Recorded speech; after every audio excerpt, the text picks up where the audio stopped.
আসসালামু আলাইকুম ভিউয়ার্স, আশা করি সকলে ভালো আছেন। এখানে যে বাড়িটি দেখতে পাচ্ছেন, এই বাড়িটি ব্রিক ফাউন্ডেশনের উপর একতলা করা হয়েছে। তবে ব্রিক ফাউন্ডেশন বাড়ি করার ক্ষেত্রে ফাউন্ডেশনটি কিভাবে করা হয় এবং এটি কতটুকু প্রোটেকশনফুল হয়ে থাকে, তো সেই বিষয়গুলো এই ভিডিওর মাধ্যমে জানতে পারবেন। একই ডিজাইনে যদি আরসিসি ফাউন্ডেশনের বাড়ি করা হয়, তো সেই ক্ষেত্রে কত টাকা খরচ হবে, এ টু জেড সকল বিষয়ে আলোচনা করব এই ভিডিওর মাধ্যমে। তাই ভিডিওটি না টেনে সম্পূর্ণ দেখার অনুরোধ রইল।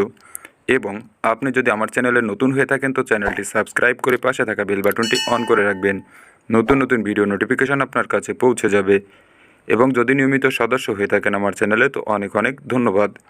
তো বাড়িটি করা হয়েছে এখানে সিসি ঢালাই করে। তো সিসি ঢালাইটি কিভাবে করা হয়েছে, তো এখানে যে ভূমি রয়েছে, অর্থাৎ যে মাটি থেকে 1 ফিট 6 ইঞ্চি গভীরতা থেকে ঢালাই করে এই বাড়িটির ফাউন্ডেশন শুরু করা হয়েছে।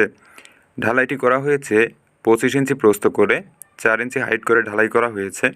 তো এখানে 4 ইঞ্চি ধুলাবালু দেওয়া হয়েছিল প্রথমে, তার উপরই এই ঢালাইটি করা হয়েছে 10 মিলি রড বেঁধে। এভাবে করার পরে এখানে 2 ফিট ফ্লোর লেভেল পর্যন্ত 10 ইঞ্চি গাঁথনি করা হয়েছে। তো দুটি 15 ইঞ্চি দেওয়া হয়েছিল, তার উপর 10 ইঞ্চি করে এভাবে ফ্লোর লেভেল পর্যন্ত করা হয়েছে।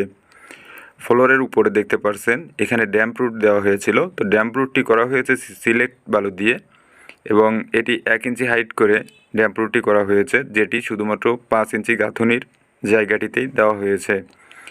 যেখানে কলামের প্রয়োজন হয়েছে, তো যতটুকু দূরত্বে সেখানে 10 ইঞ্চি কলাম করা হয়েছে ইটের গাঁথনি করে। তো সম্পূর্ণ জায়গাতেই ইটের ব্যবহার করা হয়েছে। তো এই বাড়িটিতে দ্বিতীয় তলা করার কোনো সুযোগ নাই, এটি শুধুমাত্র একতলা বাড়ি করার জন্য এভাবে করা হয়েছে। তো আপনি যদি ব্রিক ফাউন্ডেশনে বাড়ি করেন, তো সেই ক্ষেত্রে যে জায়গাটিতে করবেন, তো সেই জায়গাটি অবশ্যই ভালো মাটির উপর করতে হবে।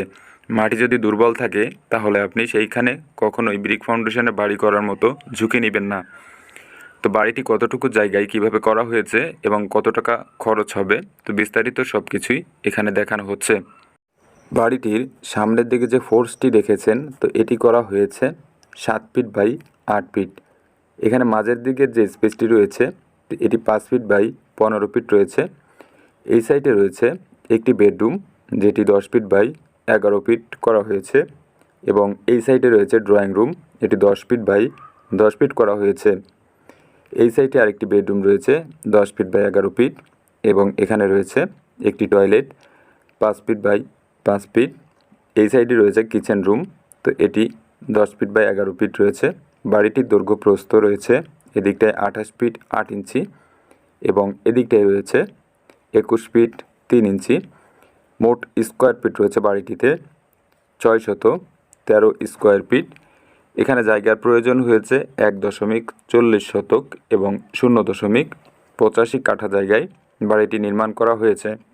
বাড়িটিতে যতটুকু কাজ করা হয়েছে, এতটুকু কাজ করার জন্য 9 লক্ষ টাকা খরচ হয়েছে। এই বাড়িটি সম্পূর্ণ কমপ্লিট করতে খরচ হবে প্রায় 11,50,000 টাকার মতো। একই ডিজাইনে আরসিসি বাড়ি করলে আপনার খরচ হবে প্রায় 14,50,000 টাকার মতো।